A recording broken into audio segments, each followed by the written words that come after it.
નમસ્કાર વિદ્યાર્થી મિત્રો, હું સંગીતા માછી, ધોરણ 10 સામાજિક વિજ્ઞાન, ચેપ્ટર નંબર 4 ભારતનો સાહિત્યિક વારસો.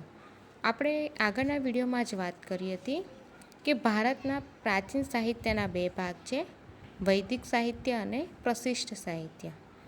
ત્યાર પછી આપણે જોયું હતું પ્રાચીન ભારતીય સાહિત્યને આપણે 4 વેદોમાં વહેંચેલું છે: ઋગ્વેદ, સામવેદ, યજુર્વેદ અને અથર્વવેદ. ત્યાર પછી બ્રાહ્મણ ગ્રંથો, આરણ્યકો, વેદાંકો. ત્યાર પછી ગુજરાતમાં જે ગુજરાતી ભાષાનું પદ્ય સાહિત્ય છે તેની વિશે ચર્ચા કરી હતી, બૌદ્ધ સાહિત્ય વિશે ચર્ચા કરી હતી, અને ત્યાર પછી લાસ્ટમાં આપણે દ્રવિડ લોકોનું દ્રવિડ શૈલીમાં તમિલ સાહિત્યની રચના કરી હતી. આજે આપણે મધ્યકાલીન સાહિત્ય વિશે ચર્ચા કરવાની છે.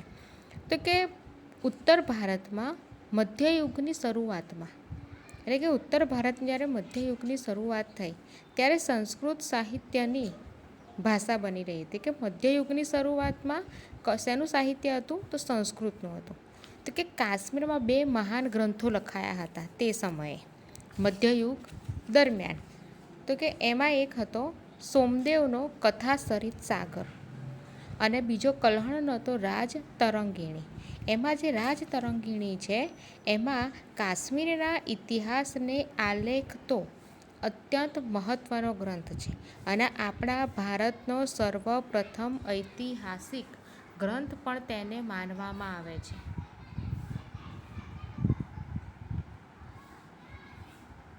જુઓ, સૌથી પહેલાં તો મધ્યયુગની શરૂઆત સંસ્કૃત સાહિત્યની ભાષા બની હતી.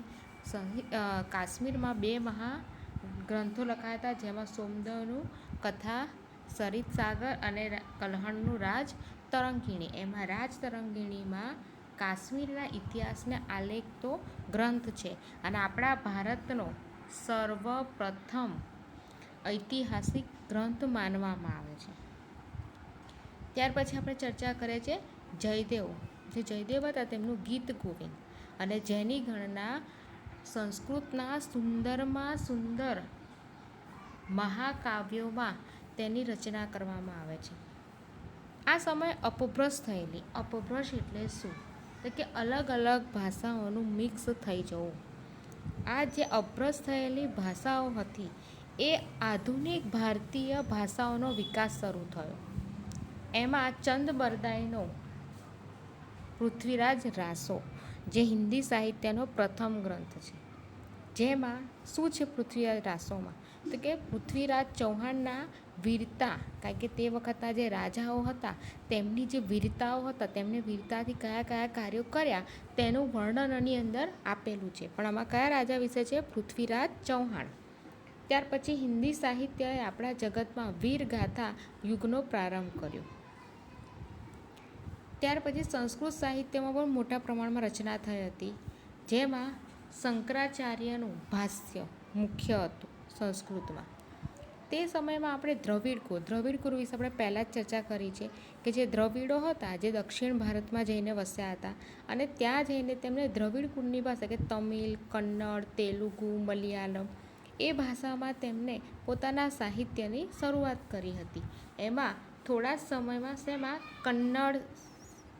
કન્નડ સાહિત્યની અંદર જ તેમને જૈન ધર્મની ગાઢ અસર જોવા મળે છે. ગાઢ એટલે કે વધારે તેની અસર જોવા મળે છે. અને આપણે દ્રવિડોમાં જોઈએ અથવા દક્ષિણ ભારતની વાત કરીએ તો તેમાં ત્રિપુટી હતી. ત્રિપુટીમાં કોણ? તો એક કવિ પન્ના, બીજા હતા રન્ના અને કવિ પોન્ના. યાદ રાખજો આ ત્રિપુટી: કવિ પંપા, કવિ પોન્ના અને કવિ રન્ના. કવિ પંપાએ આદિપુરાણની રચના કરી હતી, જેમાં 16મા જૈન તીર્થકરનું જીવન આલેખેલું છે. તો આપણે અહીંયા જોઈએ છે કે મહાવીર સ્વામી એ કયા નંબરના તીર્થકર હતા? તો 24 નંબરના તીર્થકર હતા. ત્યાર પછી શાંતિ પુરાણ, જે કવિ પોન્નાએ તૈયાર કર્યું હતું, જ્યારે કવિ રન્નાએ અજીતનાથ પુરાણની રચના કરી હતી. આમ દક્ષિણ ભારતમાં પંપા, પોન્ના અને રન્ના આ ત્રણની કન્નડ સાહિત્યમાં શું હતી? ત્રિપુટી હતી. અને એમાં કવિ કંબલે તમિલ ભાષામાં રામાયણની રચના કરી હતી. આ ઉપરાંત તમિલ ભાષામાં અનેક પ્રસિદ્ધ સાહિત્યોની રચના કરવામાં આવી હતી. જો કાશ્મીરના 2 મહાગ્રંથો સોમદેવ દ્વારા કથા સરિત સાગર અને કલ્હણ દ્વારા રાજતરંગીણીમાં કાશ્મીરનો ઇતિહાસ આલેખવામાં આવેલો છે. ત્યાર પછી તે ભારતનો સૌ પ્રથમ ઐતિહાસિક ગ્રંથ માનવામાં આવે છે. જયદેવનું ગીત ગોવિંદ. ત્યાર પછી આપણે જોઈએ તો ચંદ બરદાઈએ પૃથ્વીરાજ રાસો જે હિન્દી સાહિત્યનો પ્રારંભ કર્યો હતો, જેની અંદર પૃથ્વીરાજ ચૌહાણની વીરતાના કાર્યોનું વર્ણન કરવામાં આવ્યું હતું. ત્યાર પછી જોઈએ શંકરાચાર્ય જે સંસ્કૃતમાં જેમને ભાષ્ય જે મુખ્ય હતું.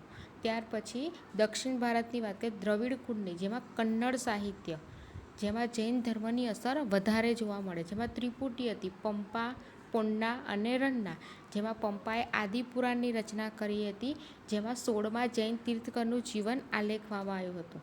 જ્યારે જે પોન્ના હતો એમને શાંતિપુરાણની રચના કરી હતી અને કવિ રન્નાએ અજિતનાથ પુરાણની રચના કરી હતી. ત્યાર પછી કવિ કંબલે તમિલ ભાષામાં રામાયણની રચના કરી હતી. આગળ ભારતીય ભાષાઓનો વિકાસ અને સાહિત્યની કૃતિઓની રચના દિલ્હી સલ્તનત કાળમાં વિશેષ બની હતી. એટલે કે જ્યારે મુઘલોની સત્તા હતી એ સમયે ભારતીય જે ભાષા છે એનો વિકાસ અને તેને સાહિત્યમાં દિલ્હી સલ્તનતની અંદર તેને સૌથી વધારે વેગ આપવામાં આવ્યો હતો, જેમાં હિન્દી ભાષાના 2 સ્વરૂપો હતા. હિન્દી ભાષાના આપણને 2 સ્વરૂપો જોવા મળે છે. કયા? તો વ્રજ અને ખડી બોલી. આ 2 તેના સાહિત્યિક રચનાઓમાં તેનો વિનિયોગ થયો હતો, જેમાં અનેક ભક્તિ ગીતોની રચના કરવામાં આવી હતી. હિન્દી અને ગુજરાતી ભાષા સાથે મળી આવતી ત્રીજી કઈ ભાષા? રાજસ્થાની ભાષા. કારણ કે આપણને ખબર છે સૌથી વધારે રાજાઓ મહારાજાઓ જેમના મહેલો ક્યાં જોવા મળે છે? રાજસ્થાનમાં. તો હિન્દી અને ગુજરાતી ભાષાને મળતી આવતી રાજસ્થાની ભાષામાં પણ આ વીરગાથાઓ લખાય છે, જેમ કે આલ્હા, ઉદલ, બિસલદેવ રાસો એ સમયની વીર કથાઓ ગણવામાં આવે છે. આ સિવાય મુલ્લા દાઉદનો ગ્રંથ હતો. કયો? ચંદ્રાયન. મુલ્લા દાઉદનો ગ્રંથ હતો ચંદ્રાયન, જે અવધી ભાષાનો સૌથી જૂનો ગ્રંથ માનવામાં આવે છે. જો કે પ્રાચીન ગ્રંથો પરના ભાષ્યો હજુ સુધી પણ તે સમયે સંસ્કૃત ભાષામાં જ રચાતા હતા. એટલે કે જે પ્રાચીન ગ્રંથો હતા એ હજુ સુધી કઈ ભાષામાં રચાતા હતા? સંસ્કૃત ભાષામાં જ આપણને જોવા મળતા હતા. ફારસી ભાષા. તો કે ફારસી ભાષા દિલ્હીના સુલતાનોની રાજભાષા હતી. તમને પૂછી શકે ખાલી જગ્યા ભાષા દિલ્હીના સુલતાનોની કઈ રાજભાષા હતી? કઈ? તો ફારસી ભાષા. સાહિત્યની અસરના લીધે ફારસી શબ્દોનો સમાવેશ ભારતીય ભાષાઓમાં પણ થયેલો જોવા મળે છે. જેમાં જિયાઉદ્દીન બર્નીએ તારીખે ફિરોઝ શાહીની રચના કરી હતી. જ્યારે ખલજી જેમાં જે જિયાઉદ્દીન બર્ની છે જેમને તારીખે ફિરોઝ શાહીની રચના કરી છે અને જેમાં શેનું વિસ્તૃત વર્ણન કરવામાં આવ્યું છે? તો ખિલજી વંશ અને તુઘલક વંશના રાજ્યનું વિવરણ કરવામાં આવ્યું છે. તો તમને એવું પણ પૂછી શકે કે ખલજી અને તુઘલક વંશના રાજ્યનું વિસ્તૃત વર્ણન શેમાં કરવામાં આવ્યું છે અને તેની રચના કોણે કરી છે? તો જિયાઉદ્દીન બર્નીએ તારીખે ફિરોઝ શાહીમાં. એમાં રાજકીય સિદ્ધાંતો ઉપર એ વખતના રાજકીય સિદ્ધાંતો પર ફતવા એ જહાદારી નામનો ગ્રંથ રચવામાં આવ્યો હતો. અને આપણે આગળ જોઈ ચૂક્યા છીએ કે અમીર ખુસરો જે એક જાણીતા મહાન સાહિત્યકાર ગણવામાં આવે છે સમયના, કારણ કે સંગીતકાર તો હતા જ પણ તે ઇતિહાસકાર પણ હતા, રહસ્યવાદી સંત પણ હતા. તમને એક્ઝામમાં પૂછી શકે કે અમીર ખુસરો વિશે ચર્ચા કરો અથવા અમીર ખુસરો વિશે થોડા વાક્યો લખો. તમે એમાં લખી શકો છો કે અમીર ખુસરો એ મહાન સાહિત્યકાર ગણવામાં આવે છે, એક કવિ છે, ઇતિહાસકાર છે, રહસ્યવાદી સંત અને સંગીતકાર પણ હતા. તેમના ગુરુ હતા હજરત નિઝામુદ્દીન ઔલિયા. એ એમના ગુરુ હતા. એમની કૃતિઓમાં હતા આશિકા, નૂર, સિપિહર, કિરાતુલ સદાયનનો સમાવેશ થાય છે. તેમણે અનેક કાવ્ય ગ્રંથોની રચના કરી હતી, પણ એમને પોતે ભારતીય હતા તેનો ગર્વ હતો.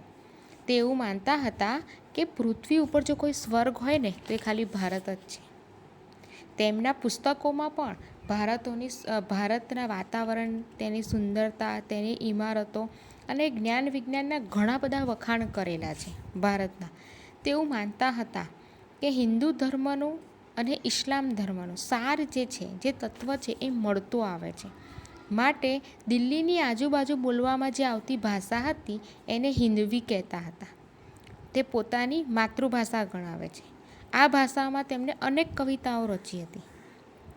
તેમણે હિન્દી અને ફારસી બંનેને ભેગી કરીને દ્વિ એટલે 2 ભાષાની ચોપાઈઓ અને દુહાઓની રચના પણ કરી હતી. અને સ્વસ્થ પરંપરા તેમના પછી સદીઓ સુધી ચાલી હતી. એટલે તમને જો અમીર ખુસરો વિશે પૂછે તો તમે આટલું લખી શકો. હવે જોવાનું છે આપણે પ્રાદેશિક ભાષા. તો જે પ્રાદેશિક ભાષાઓ છે કે તમને પૂછી શકે કે મધ્યયુગના પ્રાદેશિક ભાષાનો વિશે નોંધ લખો. તો તમારે લખવું પડે એમાં કે જે પ્રાદેશિક ભાષાઓ છે અને તેના સાહિત્યને પ્રાદેશિક શાસકોએ વેગ આપ્યો હતો. જે પ્રાદેશિક ભાષા હતી અને તેમના જે સાહિત્ય છે એ ત્યાંના જે પ્રદેશના જે શાસકો હતા એમને વધારે વેગ આપી હતી. અને ભક્તિ માર્ગના સંતો એ લોકોએ ઉપદેશ પણ આપ્યા હતા. જેમ કે કબીર, સંત કવિ કબીર, એમને ભોજપુરી અને અવધી હિન્દી ભાષાની મુખ્ય બોલીઓ હતી એ વખતે. કબીરની રચનાઓ કઈ બોલીમાં જોવા મળે છે? સધુકડી લોક બોલીમાં જોવા મળે છે. તેમના દોહરાઓ લોક સાહિત્યનું એક અંગ બન્યા હતા. જ્યારે મલિક મોહમ્મદ જાયસીએ અવધીમાં પદ્માવત નામનું મહાકાવ્ય લખ્યું હતું. આ ઉપરાંત તુલસીદાસનો પ્રસિદ્ધ ગ્રંથ રામચરિતમાનસ એ પણ કઈ ભાષામાં લખાયેલો છે? અવધી ભાષામાં. આ યુગની અંદર હિન્દી ઉપરાંત બીજી ભાષાઓમાં પણ સાહિત્ય રચાયું હતું. જેમાં બંગાળનો સુલતાનના આશ્રય રહીને કૃતિવાસે બંગાળીમાં રામાયણ અને પ્રસિદ્ધ કવિ ચંડીદાસે સેંકડો ગીતો રચ્યા હતા. જ્યારે બંગાળમાં સંત ચૈતન્યથી ભક્તિ ગીતો લખવાની શરૂઆત થઈ હતી. જ્યારે નરસિંહ મહેતા, જે આપણે બધા જાણીએ જ છે, કારણ કે આપણને બધાને ખબર, જ્યારે એમના જે પદો છે, જ્યારે ગાંધીજી દાંડીયાત્રા શરૂ કરી હતી ત્યારે પણ વૈષ્ણવજન તો એને રે કહીએ, પીડ પરાઈ જાને રે, એની સાથે એ પ્રાર્થના સાથે તે ત્યાંથી નીકળ્યા હતા. એટલે ગુજરાતીમાં અને નામદેવ તથા એકનાથે મરાઠીમાં ભક્તિ ગીતો રચ્યા હતા. જૈનુલ અબિદીનના આશ્રયે કાશ્મીરમાં મહાભારત અને રાજતરંગીણી જેવા અનેક સંસ્કૃત ગ્રંથોની ફારસીમાં અનુવાદ કરવામાં આવ્યો હતો.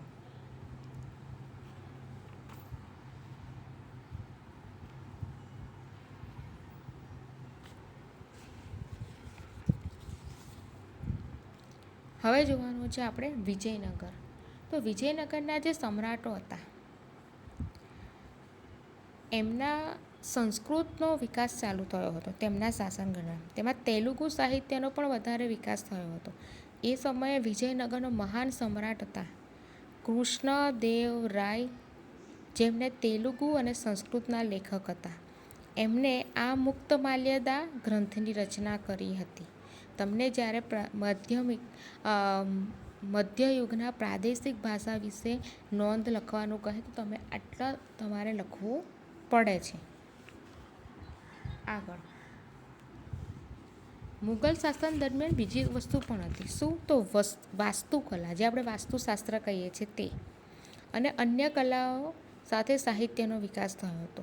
પ્રથમ મુગલ શાસક જે હતા બાબર, તેમણે તુર્કી ભાષામાં તુઝુકે બાબરી નામની આત્મકથા લખી હતી. જેનું ફારસીમાં નામથી ભાષાંતર કરવામાં આવ્યું હતું. જ્યારે હુમાયુની બહેન હતી ગુલબદન બેગમ, જેને હુમાયુનામા લખ્યું હતું. જહાંગીરે તુઝુકે જહાંગીરી નામની પોતાની આત્મકથા લખી હતી. અને ઔરંગઝેબે સિદ્ધ હસ્તલેખક હતા. અને મુઘલ સમ્રાટ બહાદુર શાહ જફર એક ઉર્દુ કવિ હતા.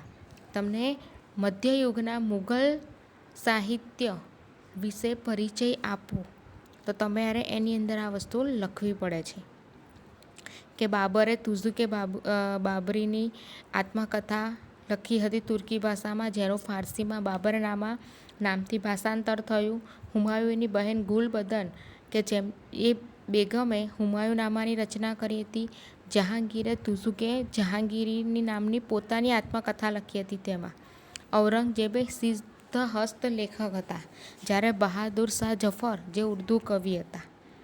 એ જ સમયે તુલસીદાસ અને સૂરદાસ જેવા હિન્દી ભાષાના પણ સાહિત્યકારો થઈ ગયા, જેમાં કેશવદાસે પ્રેમ અને વિરહના વિષય ઉપર સાહિત્ય રચ્યું હતું. જ્યારે રહીમના દોહરા દેશના ઘણા પ્રદેશોમાં આજે પણ પ્રસિદ્ધ છે.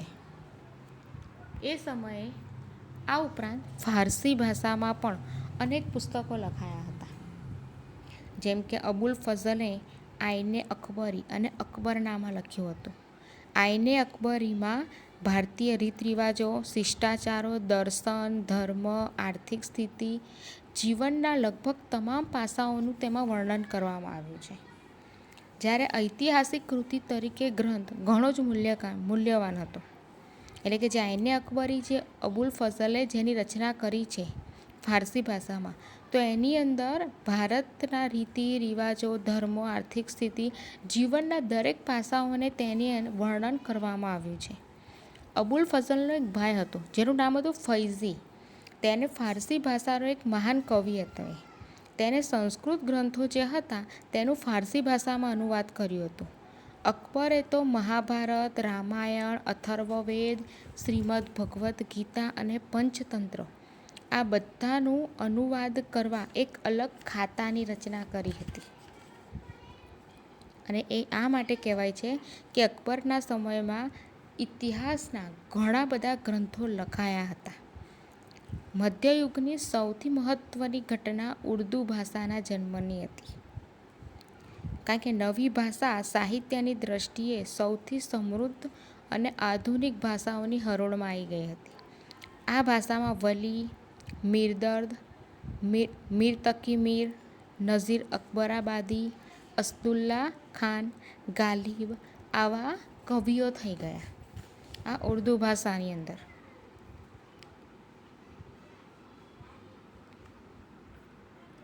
ત્યાર પછી આપણે ચર્ચા કરવાની છે 18મી સદીમાં, કે આપણે જોયું કે ઉર્દુ ભાષાનો વિકાસ થયો હતો.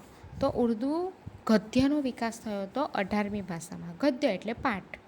તો સંસ્કૃતના મોટા ભાગના એવા ગ્રંથો હતા કે જેનું ઉર્દુમાં ભાષાંતર કરવામાં આવ્યું હતું. અને ઉર્દુમાં અનેક મૌલિક ગદ્ય ગ્રંથો પણ તૈયાર કરવામાં આવ્યા હતા, જેમાં મોહમ્મદ હુસૈન આઝાદનો દરબારે અકબરી એ મહાન ગ્રંથ ગણવામાં આવે છે. જો મિત્રો, આ મધ્યકાલીન જે સાહિત્ય છે આપણી માટે ઘણા નામ નવા પણ હશે, ઘણા ક્યારેક જ સાંભળ્યા હશે, કાં તો પહેલી વાર સાંભળ્યા હશે. તો મિત્રો, આની અંદરથી નાના મોટા પ્રશ્નો પૂછાઈ શકે છે. તો આપણે એક પેજની અંદર જે કવિ છે કે લેખક છે એની સામે જે એની રચના છે એનું આખું લિસ્ટ બનાવી અને દરરોજ થોડા તૈયાર કરવા જોઈશે. મધ્યકાલીન ભારતમાં, ત્યાર પછી આપણે જોઈએ કે મુઘલ શાહીનો પરિચય, ત્યાર પછી એમાં પ્રાદેશિક ભાષાનો, એવા અલગ અલગ ભાગ પાડીને એની તૈયારી કરવી પડશે. ઓકે, આગળની ચર્ચા આપણે આગળના વિડીયોમાં કરીશું.